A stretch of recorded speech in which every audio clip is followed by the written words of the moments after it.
Greyson sat me down on a soft wool rug under the shade of a big tree, while he went to help with lunch. I tried to offer my help, but he said his queen didn't do manual labor, gave me a drink and told me to rest. I watched as he bantered with his guards, while they were organizing lunch. It was a deer one of them had hunted. I was shocked by how nice Greyson was to them. I had never seen Aamon or his father treat anyone with respect, especially those they deemed less than them. But Greyson seemed to have inside jokes with everyone, and the guards laughed alongside him. They spoke freely. They looked him in the eye. They offered opinions about the best way to cook the meat, and even teased him for his terrible cooking and trying to show off to me. He listened. He actually listened to them. This was a new world for me. A good one, maybe. Or was this all an act to trick me so he could use Sarah? One guard, a tall man with lots of braids, pointed to a chest. You need to add more seasoning. No, I don't know if Cassia will like it. She's not used to the spices from our country. Greyson said back, his voice was calm. You can survive with less seasoning today. The men groaned and I felt guilty, but then Andrew playfully put Greyson in a headlock and messed his hair. Stop playing favorites with your girl. Get off, or I'll throw you on the fire and we'll season you. Greyson easily got out of his hold and kicked Andrew in the bottom, making him stumble and laugh. I hugged my knees while I continued to watch them, until finally Greyson filled up 2 plates with meat, roast potatoes and bread. He walked over to me with the food and sat down. It's not much, but it's hard to travel with much food, he asked. His eyes were kind. He handed me the plate. No, this is perfect, thank you. I smiled and took the plate. You didn't drink anything. Oh, I hesitated. I didn't put anything in it, he said as he picked it up, took a sip and passed it over to me. See? I blushed a little and took the cup, our fingers brushing. However, now I was too shy to drink from a cup he'd drunk from, but as he was watching me, I took a sip of the cool water before placing the drink down. Do you like deer? He asked and I picked up a fork. I shrugged. It's fine, thank you. If the spices are too much, let me know and I'll use less next time, he said kindly and started eating. Is it a long time to the port?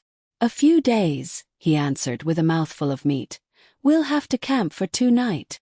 I looked up at him nervously. Will we stay together? Greyson smiled. As we're camping tonight, we'll share a tent, but I won't touch you if that's what you're worried about. Not until you're ready, and tomorrow night we'll be in a tavern. If I'm never ready? I asked timidly.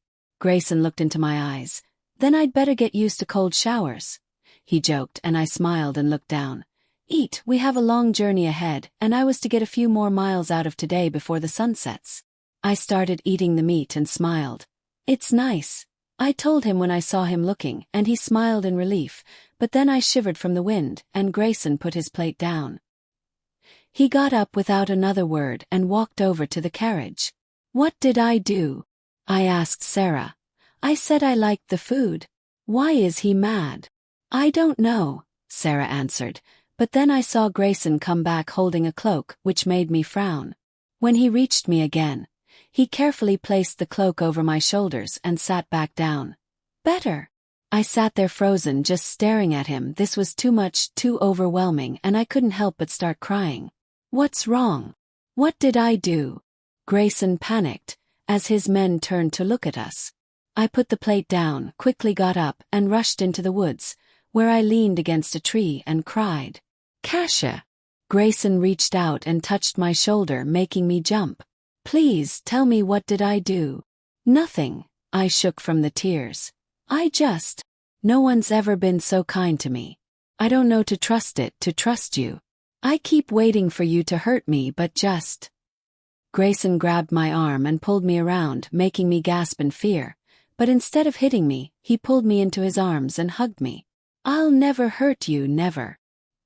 He whispered into my hair, and he sounded like he was in pain.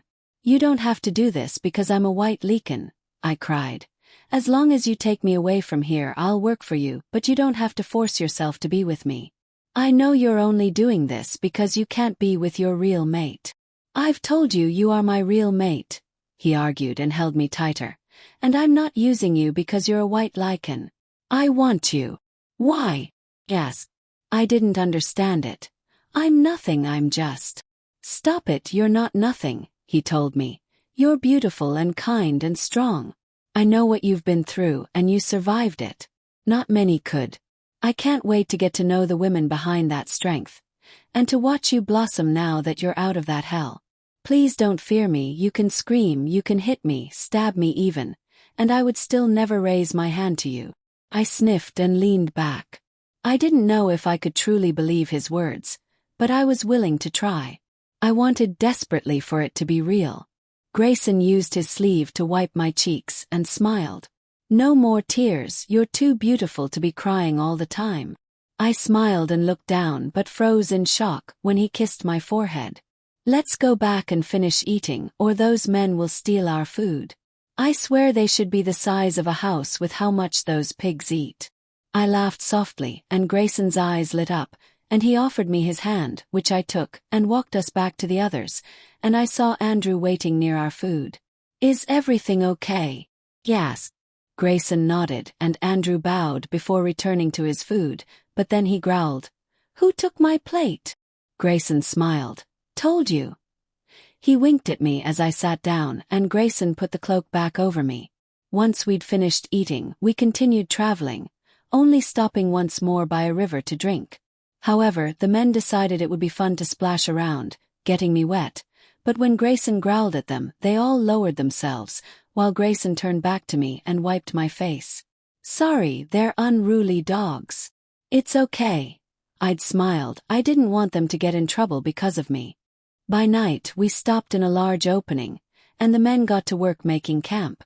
I once again offered to help, but Greyson told me to wait in the carriage until he came to get me, which he did an hour later. The tent they raised was massive, far too massive for just 2 people for one night. Inside it was lit by lanterns. Comfortable beds stood ready for me. It had many pillows and a thick mattress. I felt a little overwhelmed by its luxury. Greyson watched me with a soft smile. Do you like it? We have other blankets in the carriages if you'd like something else. No, this is wonderful, thank you. Then I saw his sleeping arrangement. There was no second bed. Instead, next to my grand bed was a simple rug on the ground with a thin mattress on top, with a single blanket and only one pillow. Is that all you're sleeping on?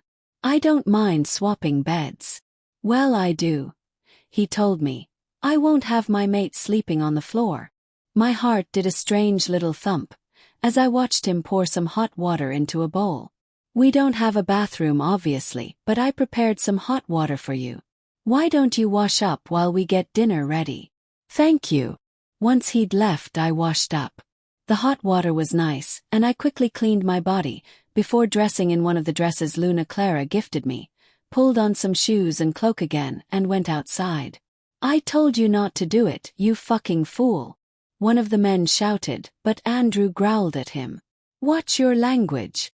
Your Luna is here.